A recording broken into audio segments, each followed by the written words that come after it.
What's going on, guys? This is Real Deal Fantasy HQ with your boy LQ, with my boy Cody. What up, what up, what up? Yes, sir. Yes, sir. Another beautiful Thursday, another day for the Fantasy Heat Check to talk some serious fantasy football. Dude, we're getting every week, we're getting closer. We're getting closer. Yes, I can just hear the waiting all day for Sunday night, like in the back of my head. It's just, it sends tingly feelings down my spine. I love it. Now you're fine. Now you're fine. Come on, bro. Bro, you know I'm fine. You know I'm fine. You know what I'm talking about. Pause. But this is the Fantasy Heat Check. Me and Cody are bringing the heat every single week. We got a fire show today, and I can't wait to get into it. This was actually viewer requested. I mean, first show last week, did the pilot, got some good responses, and hey, we're trying to get this mailbag going as well. Let's bring in the questions. Let's bring it to the next show where we can bring the heat on all your questions so we can bring the hot takes. So today, what we got in store today for us, Cody? Man, we have an awesome show. Right now, the hot topic in the fantasy community is the Scott Fish Bowl. So we're just going to kind of give you guys like an overview of like, hey, this is what it is. This is LQ is in the Scott Fish Bowl, right? He's probably going to win it if I had to guess. How do you know that? So we'll just kind of give you an overview of what it is. And then we got late round targets, man. These are the guys that we are super, super excited to steal late in drafts. It's going to be fire. But if you guys have any questions you want to ask, comment. We'll answer them. Tweet at us. I mean, text me if you got my number. Anything you want, we'll answer here on the show. I'm super excited for it. I don't think anybody has your number, Cody, but you can put it on the internet if you want. I just don't recommend that. Maybe we don't. I don't recommend that at all because DM me. We DM definitely so I can block easily. Yes.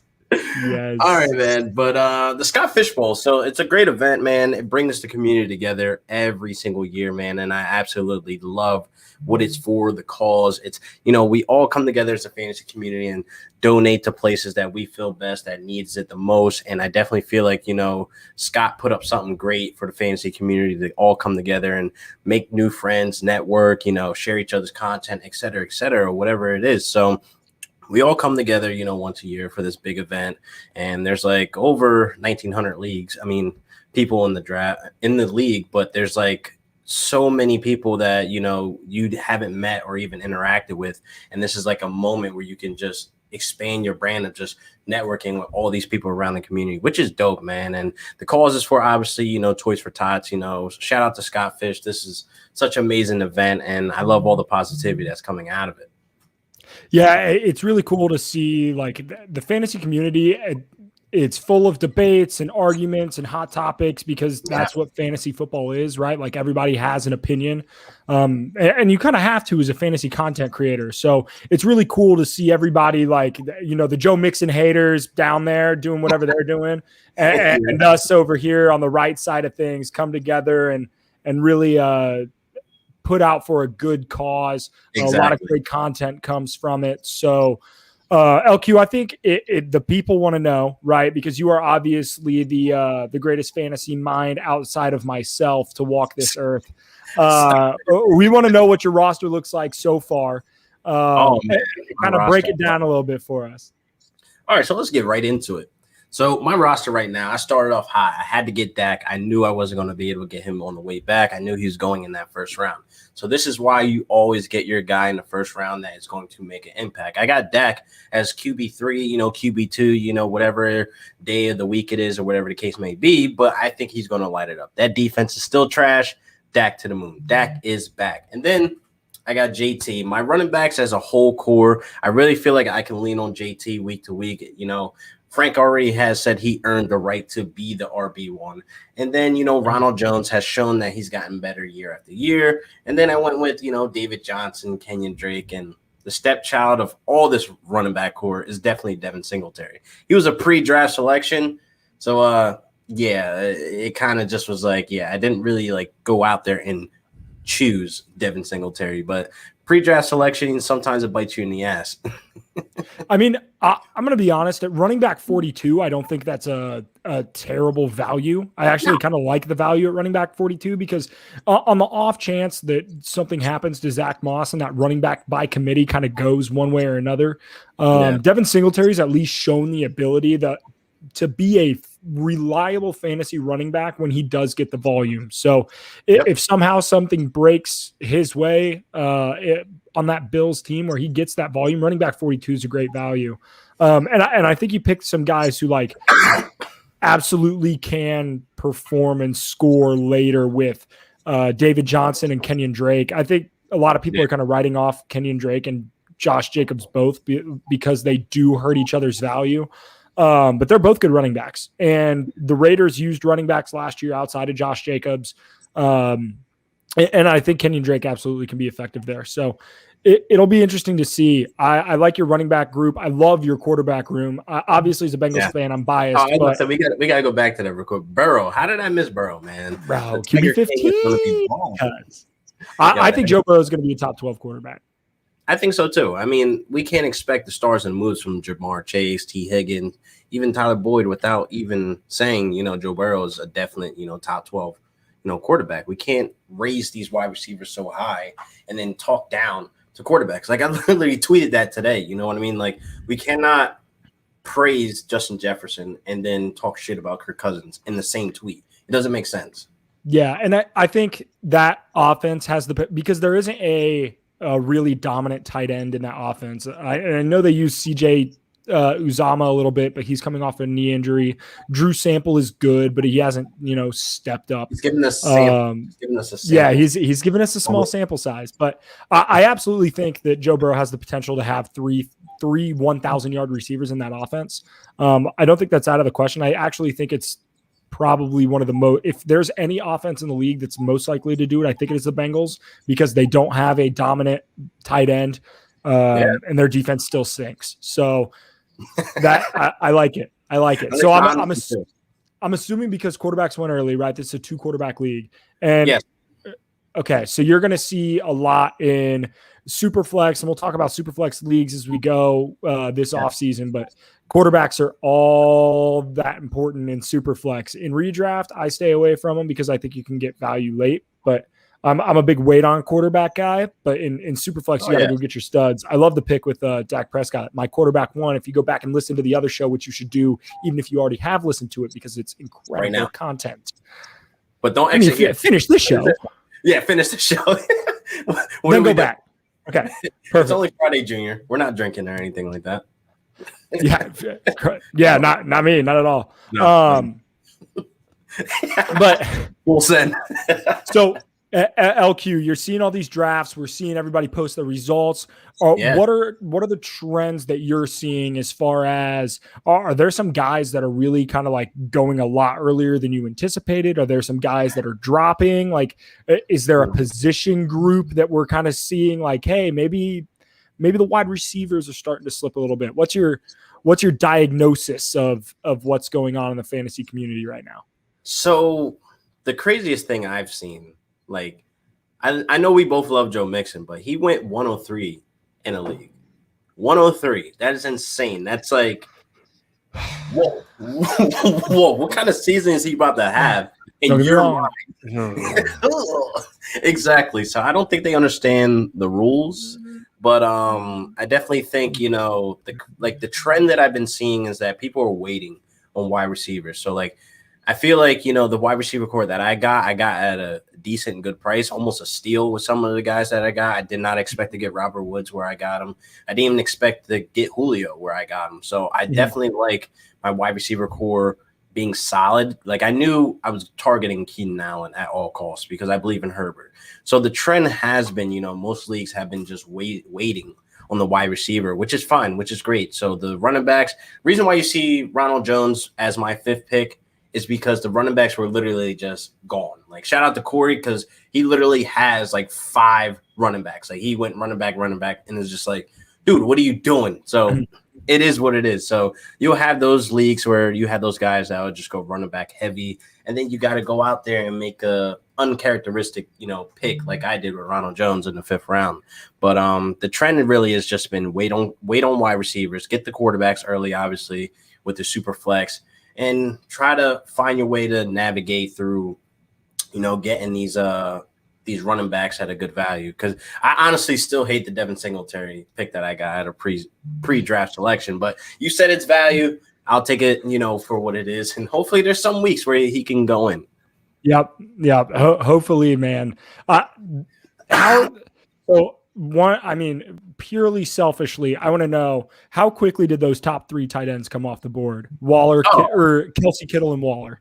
A lot of leagues that I seen literally, obviously the order Kelsey, Waller, and Kittle, but I seen a guy double up. I forget his name. He doubled up. He ended up getting Waller and Kittle on the turnaround, which is great because it's tight end premium as well. So he's going to eating. He's going to be eating. I don't know how the rest of his, team shaked out, but we'll see what happens. We got some Herbert fans in here as well. Shout out to Dez. Believe in Herbert. Hey, look, Herbert's going to be a stud, man. Who are we looking to package for a running back? What running back will you target?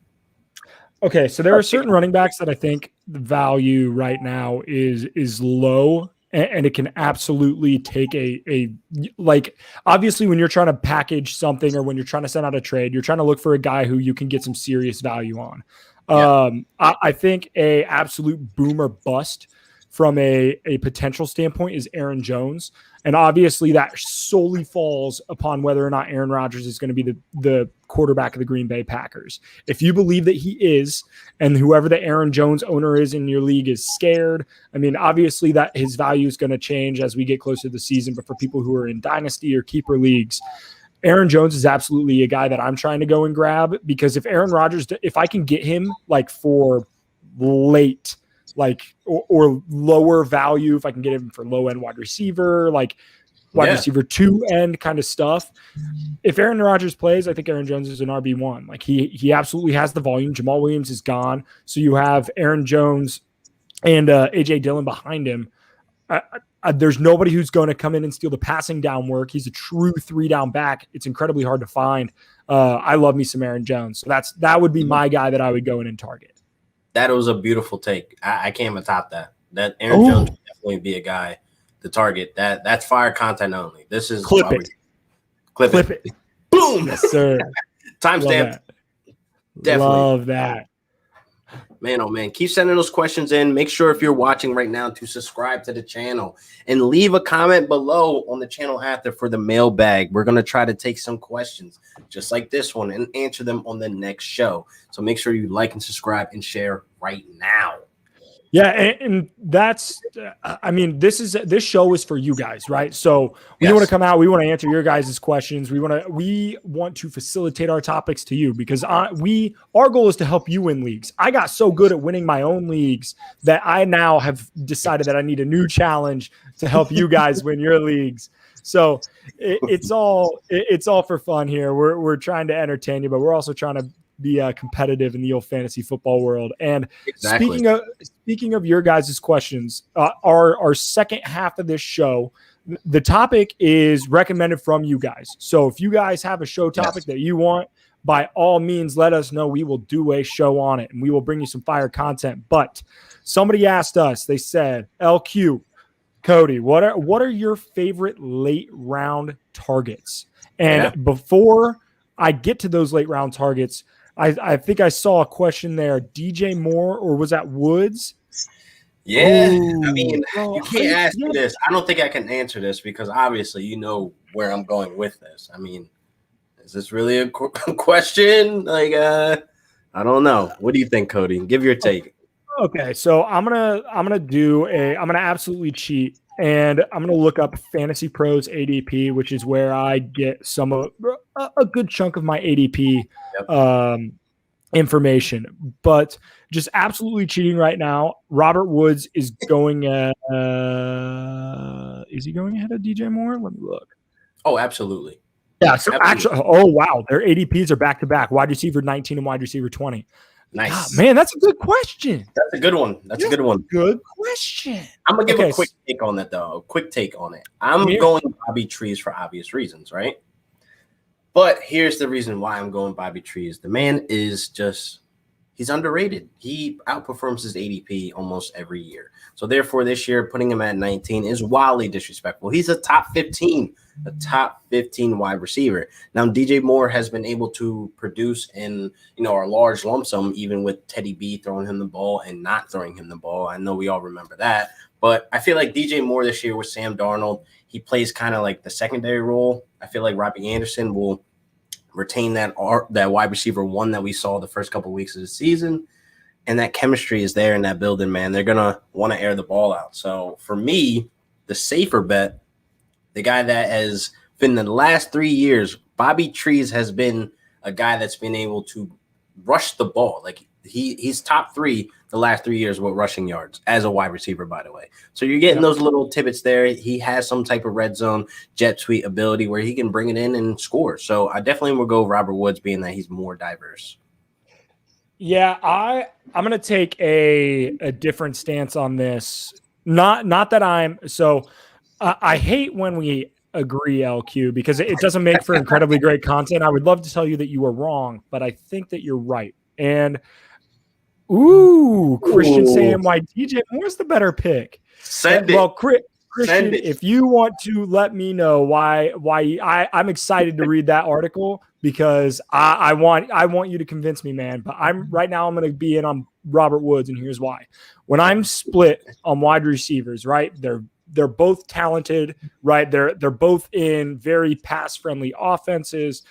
To me, it comes down to which offense is going to be more efficient, which offense is going to score more points, and which quarterback is better. And all 3 of those check marks go to the Rams, right? I love Joe Brady. Joe Brady is a phenomenal play caller, offensive coordinator for the Panthers. I believe he is going to have a head coaching gig very, very soon. But I'm not a believer in Sam Darnold. The guy was inaccurate and turned the ball over entirely too much at USC. That is something that transferred to the NFL, and it has not improved in his 3 years in the league. I don't think that him going to the Joe Brady system is going to improve him to the point where it's going to take that next level. Matt Stafford is leagues above Sam Darnold. The other thing, too, is I think Robbie Anderson is the wide receiver one in that offense, just purely based off of the connection that he's going to have with Sam Darnold, that being as they played together for a year in New York. So would I rather have the number one offense? I think Robert Woods is the number one wide receiver in that Rams offense. So would I rather have the number one target in a more efficient offense with a better quarterback? I'm leaning Robert Woods, but it's not like, don't get me wrong, these players are not astronomically far apart. You know, it's crazy. You can end up with both of them on your roster. That's still what's crazy about this. Their ADPs are back to back, but I see a lot more people reaching on Robert Woods. But hey, how about this comparison? Cooper Kupp or DJ Moore. Therefore, you can even have that set as your wide receiver core, and you'll be set on both offenses. So I definitely love that question. And also, I love that people are awake now with Van Jefferson. This is such a great time to be alive, to be a Van Jefferson truther. Yes, he's talented. I mean, I've been going on and on raving about the excitement between Snead and McVay about Van Jefferson. They're going to have something in store for him. So be on the lookout. So yeah, if you're in a dynasty league, you got to buy now, because that hype is going, when that hype train is going to get rolling in training camp. And then when I think he's really going to establish himself as the 3rd best pass catcher in a pass running offense. Like, Van Jefferson's value is only going to go up. So super excited for that. But LQ, are we ready to dive in? We're ready. Let's get into some of these late round targets. Awesome. Hey, and if you guys got more questions, keep firing them away. LQ, I'm gonna let you go first. Who is your late round guy that you just love the value on? So I love the value right now on a Patriots wide receiver. You're probably gonna be like, ooh, they have wide receivers. Yes, they have wide receivers. They do. I'm going with Jacoby Myers. He is literally dirt cheap. He is free right now. I love my wide receivers that are basically free, and I like to stress follow the volume. Last season, 7 out of 11 his games, he had double-digit points. He had no touchdowns, but we know why he didn't have touchdowns. That's because of Cam Newton. That offense just wasn't gelling right, and it just was like basically a run-first offense in the red zone, et cetera, et cetera. They didn't put their wide receivers in really good scoring opportunities. So Jacoby Myers right now, he could easily be the Pats, number one wide receiver right now. I mean, off top, you got to think about Nelson Aguilar coming in. I'm really not a true believer him coming in with the Cam Newton or even the Mac Jones, because Jakobi Meyers has the leg up with the experience and the playbook already in mind. Now, Kendrick Bourne, I really don't know much about him. I know he played for San Fran and watched his highlights. There's nothing that stands out to me other than, he doesn't run into coverage. He sits really good in his routes. That's about it. That's like basic wide receiver, NFL requirements. So I really feel like Jakobi Meyers is literally the number one, and he benefits if Mac Jones takes over his starting job immediately. Yeah, I think I'm going to have to disagree with you here. Yes. There are very few pieces that I want in that Patriots pass catching crew. And my number one, I think we might talk about him later. So I'm not going to mention the number one Patriots pass catcher that I want, but I'm out. Right. And if Mac Jones has the chance to start, which I think he will start at some point this season, probably early. Then that might change things, but there's still nothing on that roster that really, from a pass catching standpoint, is He's super free, exciting bro. to me. You love free things. I love free things, but Free. if he's taking up a roster spot, there are some other players that I think I might want, but we'll see. We'll see how it goes. It's just something that I'm going to disagree with you on. And there ain't going to be no talking me into it. Maybe I'm a Patriots hater. Maybe that's what it is. I grew up in Indiana, and everybody was Colts fans. Oh, man. Makes sense now. It makes sense. Yes, sir. Who's your number one guy? Okay, so I'm going to talk about another guy you can get for basically free in redraft leagues. He is, if I were to tell you that there was a guy who finished top 5 at his position within the last 2 years that was going for basically free, who is on an incredibly talented offense and has a very, very legitimate wide receiver one, you'd be like, who are you talking about? And I would tell you that it's Jameis Winston. And before you guys berate me in the comments, cook him. Look, is he an incredible NFL quarterback? No. Is he an incredible fantasy quarterback? Absolutely. Sean McVay is going to be able to dial up plays for him. Now, you are taking a risk, but he's this is a guy that, if you're getting, if you're worried about maybe Joe Burrow's knee, you draft Joe Burrow and then you pick up Jameis Winston with literally the last pick, right? Yeah. Because it's not guaranteed that he's going to be the starter. But if he is, I think he has the potential to be a top 15 fantasy quarterback, and you are getting him at bottom half of the league price. Yes. I mean, he has Michael Thomas, right? He still has Traquan Smith. That Adam Troutman is apparently supposed to be the next godsend among tight ends, right? And I know the fantasy community is very split on him. That being said, there are Alvin Kamara still catches passes. I've heard he's pretty good at playing football. Look, Jameis Winston has weapons, right? He's going to be able to air it out. The guy has a cannon for an arm. The last time he had a starting gig, he threw for 5,000 yards. There's no reason to not at least throw a dart. What's the worst thing that happens is he's your last pick, right? If he doesn't start and it ends up being Taysom Hill, that's fine. Drop him, pick up somebody else. But for a last pick, if you want to take a guy who can finish top 20 at his position, Jameis Winston absolutely has the ability to do that. 100%. Cody, look at you, man. We agree on this one. I'm a big Winston fantasy fan because the thing is, the fantasy community, they love focusing on his interceptions. I do not care about his interceptions because he still finished QB4 that year in 2019. He finished number 1 in pass attempts. He finished number 1 in yards. What are we really talking about right now? He had 5K yards. There's only been 8 quarterbacks to do that. He's on an offense right now where that guy, Drew Brees, did it twice. So what are we talking about right now? Jameis Winston's about to ball out. He's going to be dirt cheap. Go get him. There is no Taysom Hill's going to start. Do you really think they could take that division with Hill? He's not a quarterback. He doesn't even know what he is week to week. Is he a kicker, a punter, a water boy, a tight end? What are we talking about? He is not going to be a starter. I think more than anything, it might take away from some red zone opportunities because I know they use them in packages, right? But at the same time, you're not going to find much better value. Who really gets hurt in that though? Alvin Kamara. That's really who hurts that. That's really who hurts, in the red zone because we've seen it happen. Those 2 to 3 weeks where Alvin Kamara was putting up dog shit. because of Hill taking the red zone opportunity. So I definitely don't see them being competitive in that division while the division's slightly weak. It's like slightly weaker where that division can be taken over by the Saints like pretty easily.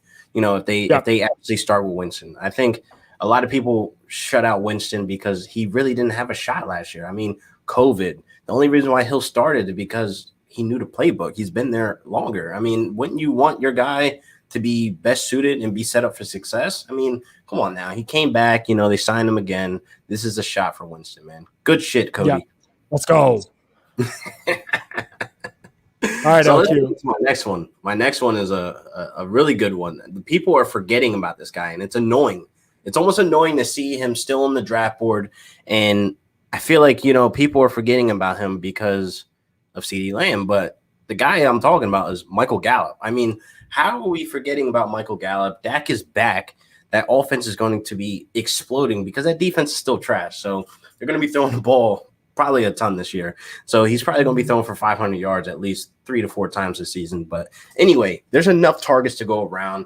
I feel like Michael Gallup that 1 year, where him and Cooper are going hand in hand, with the target shares and et cetera, et cetera. But overall, Michael Gallup was very fantasy relevant week to week. He was only a couple targets shy from Cooper. So therefore, there's enough targets to spread the ball around. And I really feel like, Michael Gallup is still a good all-around wide receiver. The separation, he's physical. He can contest a catch. He's a guy that can go up there and make the big plays. And we saw that, before, CeeDee Lamb stepped into the picture. So Dak is back. I want all parts of Michael Gallup, but how cheap he is. It's like you're basically getting him for free as well. Another guy that's just being forgotten because of the stars, the moon, Amari Cooper and CeeDee Lamb. Let's really talk about how explosive this offense is going to be and be able to support a third option in that offense. Yeah, and he's currently going in the 12th round. So the upside there is astronomical, especially if one of those Cowboys wide receivers were to miss time. And the other thing too is like, how many wide receivers, like 800-yard wide receivers, can you get like that late? Like, you know what I mean? Like there are none. That guy, he had 60 less yards than T. Higgins, right? Who's going exponentially ahead of him. He had more yards than Marquise Brown last year. Not to make you mad, but a less efficient offense than the Cowboys. Yes. And I mean, you're not wrong. And the other thing too is I understand like people are going to say, well, like, he was average at best last year. Like the dude still had 850 yards and 5 touchdowns. Like that is not for a 12th round pick. That is not bad value at all. And that offense is only going to improve. There's no way that they can sit there and be worse than what they were when missing 3 starting offensive linemen and they're all pro quarterback.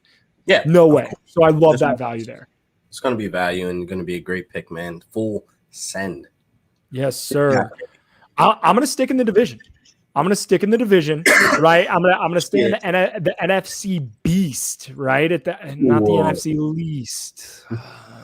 Yeah, we'll see. We'll see how that division plays out. But my guy is Devonta Smith, right? And I understand the concerns, right? And they're warranted from a standpoint of Jalen Hurts is not a super passing quarterback, right? And that offense wasn't very efficient last year. There were some issues, yada, yada. Right.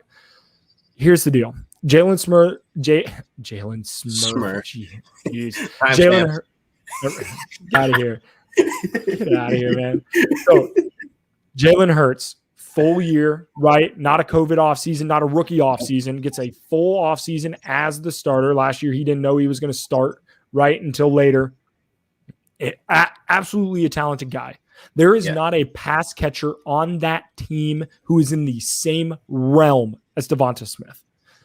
He is far and away the number 1 wide receiver on that squad. He won the damn Heisman. He's the first wide receiver to do that in 2 decades, right? Shoot. The talent is absolutely there in Devonta Smith. And people in the fantasy community are worried about size and weight. Like the dude put up numbers at Alabama. They play one of the hardest schedules in the country in the SEC. He dominated in the national championship against corners who are going to be NFL talents. Like it's ridiculous to sit here and fade the guy. He's going at wide receiver 37. Ridiculous. What name a wide receiver who will lead it, not potentially lead his team in targets. He will absolutely lead his team in targets. It won't be close. And you're getting him at wide receiver 37? Are you like, what? There's nobody else, nobody going that cheap. His ADP is not going to stay this low. I hope it doesn't. I personally am going to raise it up by drafting him. You just raised it. You raised it by like 7 rounds. Just honestly, bro. Matthew Berry listening in, he's probably going to write an article about it. But I am all in on Devontae Smith this season. I think, and don't get me wrong, I love me some Jamar Chase. I think he has the potential to have the best fantasy season out of all these rookie wide receivers. Yeah, he'll certainly get, some great volume, and I love that. Hey, follow the volume, baby. You said it best. Follow the volume. It's very simple. Please just follow the volume. Timestamp. Timestamp it. It's gonna be a GIF now. I'm gonna make it. I love it. You got to show me how to do that, bro. I need to make me some GIFs. I'm gonna do that. Hell yeah. Make a GIF of me shotgunning that chili. Oh yes, that would be. Bro, that's so gross. I will never do that again until football season. No, do it again. Do it again for subscribers. I'll make another dumb bet during the football season. Don't you worry. Don't you worry. I cannot wait. We got to get to your number 3 guy, man, because we got to get off chili. I can't. So my number 3 guy, man, I really feel like people are again fading, the Patriots as a whole, but I love me some Jonnu Smith, man. I love me some Jonnu Smith. I looked at his guaranteed money. There's no way they're not going to use him. He is there to ball. He is there to be, Belichick's pass-catching tight end. If we look at, the passer rating, not the passer rating, the blocking rating for Henry and Jonnu Smith, Henry's far better at, pass blocking or run blocking, et cetera, et cetera. He's just the overall better blocker. Jonnu Smith is a guy that's going to get in open space, and he's going to explode. Him in open space is really unfair. He is so explosive. Therefore, that's why I'm really leaning more towards Mac Jones starting. I need Mac Jones to start because I don't need Cam Newton to have one read and then take off. You know what I mean? I need Mac Jones to at least hit 1, 2. Maybe it's Jacoby Myers, maybe it's Jonnu Smith. Throw Myers back in there for the number 1 option. But I really feel like Jonnu Smith, what we saw the first couple of weeks in Tennessee was something we really don't see happen with tight ends that are going in the 12th to 14th round. So you're getting a gem in these later rounds because everybody's fading Jonnu Smith right now, same way they were fading him last season. And look how he started out those first 5 weeks. And the thing is, he lost momentum because of COVID. They had that unnecessary ass bye week in week 4, and it kind of knocked off the momentum. It kind of knocked off just the team basically as a whole. So I really feel like, Jonnu Smith is in the best situation right now, being basically he could possibly be the number 1 pass catcher on that offense as well. It's up for grabs. I'm not banking on Myers, stamping it as king that, he will be the number 1. But Jonnu Smith, man, he's up there. He's very talented. Dirt cheap. You're getting a guy that's for free. I love free. Free. Speaking, I'm going to come in with an incredibly hot take here, right? This might be the hottest take I've ever said on the Fantasy Heat Check 2 episodes in. Bill Belichick is a pretty good coach. Right? Pretty good? He's a pretty good coach. All right. If he's going to go out of his way to go and bring in a guy like Jonnu Smith, he is going to use him. He is going to use him in a dynamic fashion. And this might actually be a very hot take. I think Jonnu Smith is going to be used in almost as unique of a fashion as Kyle Pitts. Not quite to the extent that Pitts is, but Jonnu Smith can absolutely be lined up in the slot, and he can be used to exploit mismatches. And that's what Bill Belichick does better than anyone offensively, is exploiting personnel mismatches, because they can come out in 12 personnel and absolutely put Aguilar out and Jonnu Smith in the slot, and then Hunter Henry in line. They could put Hunter Henry and Jonnu Smith in line. They could put Jonnu Smith out wide, right? So this gives Bill Belichick some freedom. There is also no other tight end who has scored on 100% of his rushing attempts. So just saying. Red zone threat, baby. But in all seriousness, Jonnu Smith can absolutely be used dynamically. He was shown to do that in the first couple of weeks last year. Yes, sir. Bill Belichick will use him dynamically, and I love that. He's going outside of the top 10 tight ends. Yeah. I would take him over probably the bottom 4 like I'll 6 take him through 10, I over would Irv probably take Smith. Jonnu Smith. I'll take him over Irv Smith, Evan Ingram. I'll take him over 100%. Man, I don't even know who else. Austin Hooper. People are still doing that. There's a ton of tight ends I would take over him, and it's insane. It's insane. Okay, so here's 7 through 10 right now. Goddard, Fant, Ingram, Gronk. I think I would take Jonnu Smith over all of them, but Fant. Except for Goddard. You saying Goddard?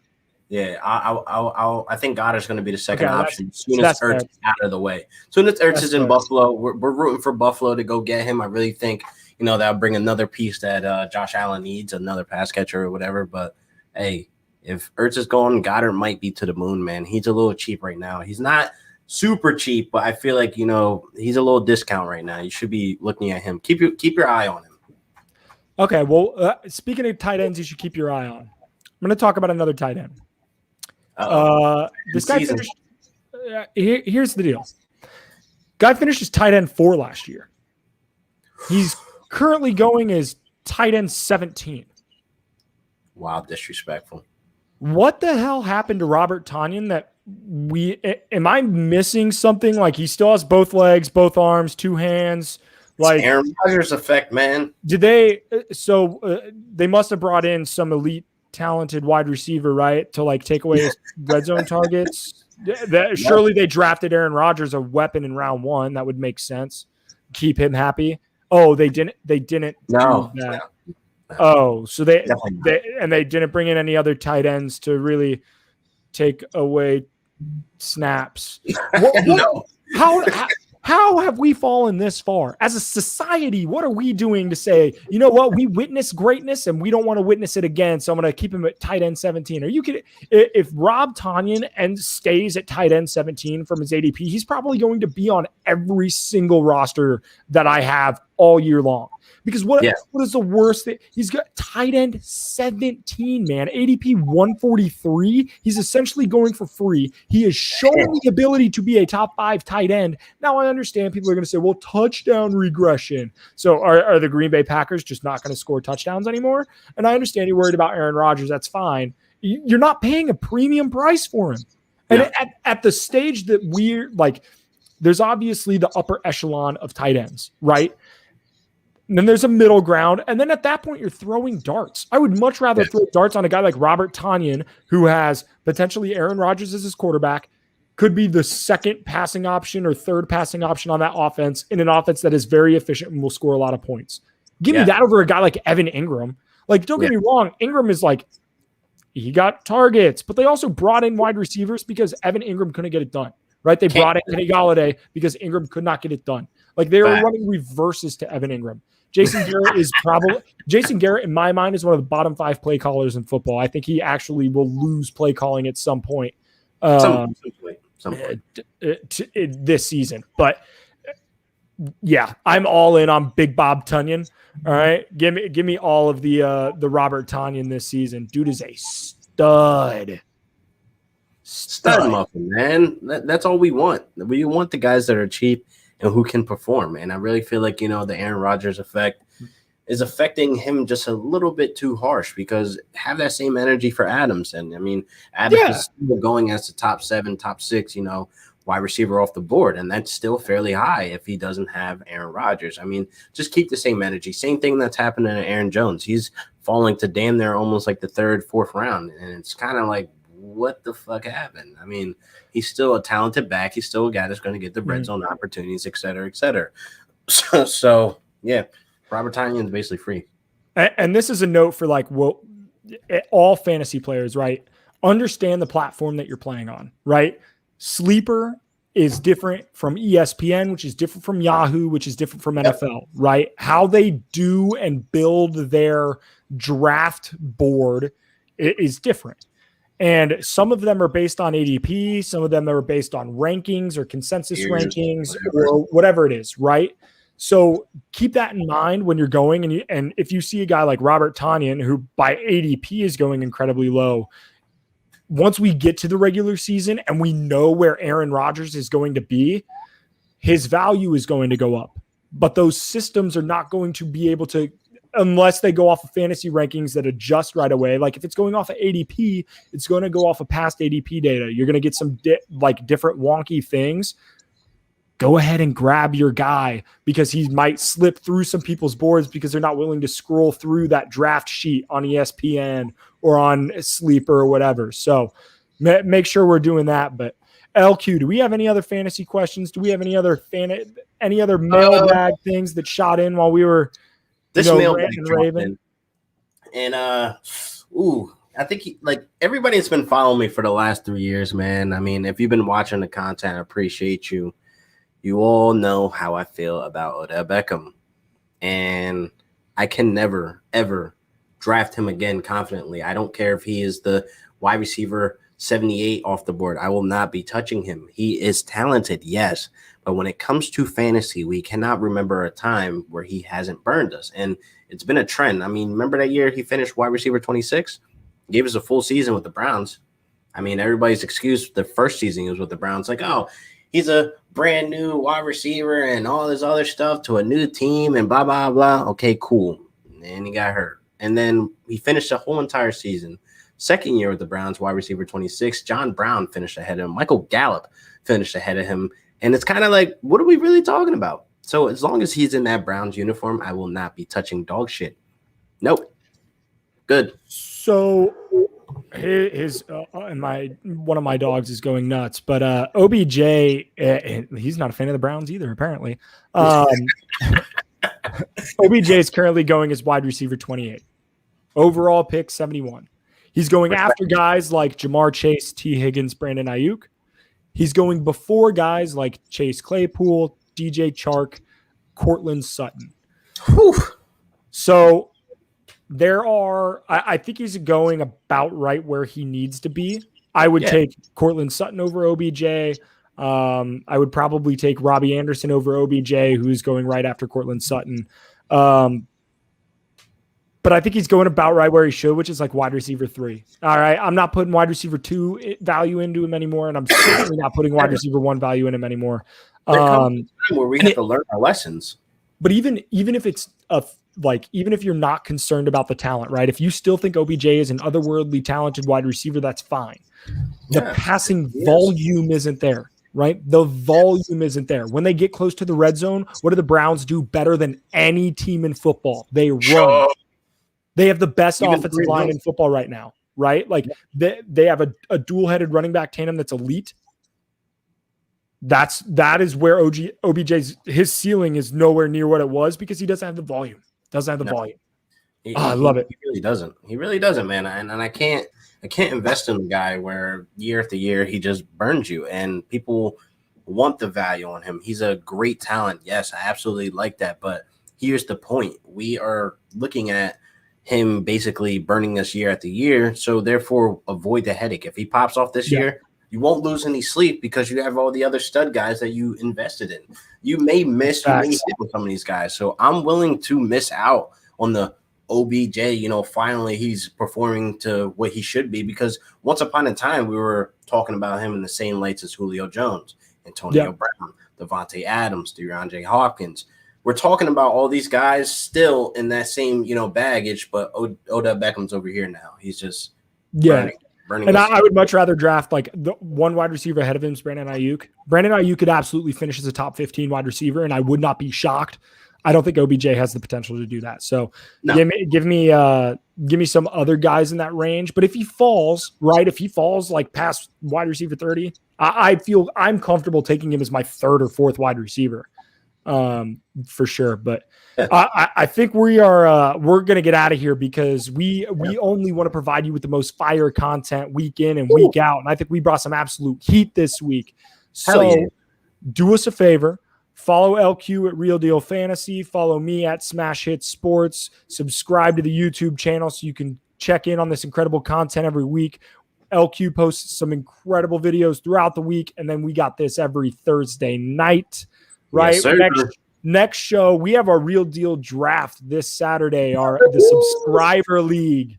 So there's going to be some fire content coming out of that. I absolutely cannot wait.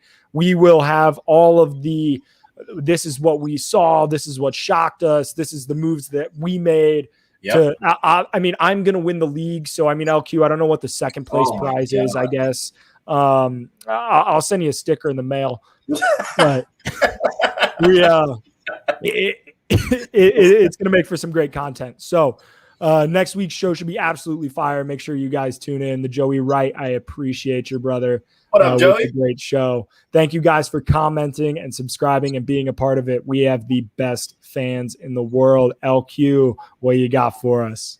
We are going to be getting out of here, but make sure you guys hit the website for the merch. The Fire Content Only shirts are on sale right now at rdfhq.com. Hit it up and get yourself a t-shirt, get some merch, get this cool sticker. Wait.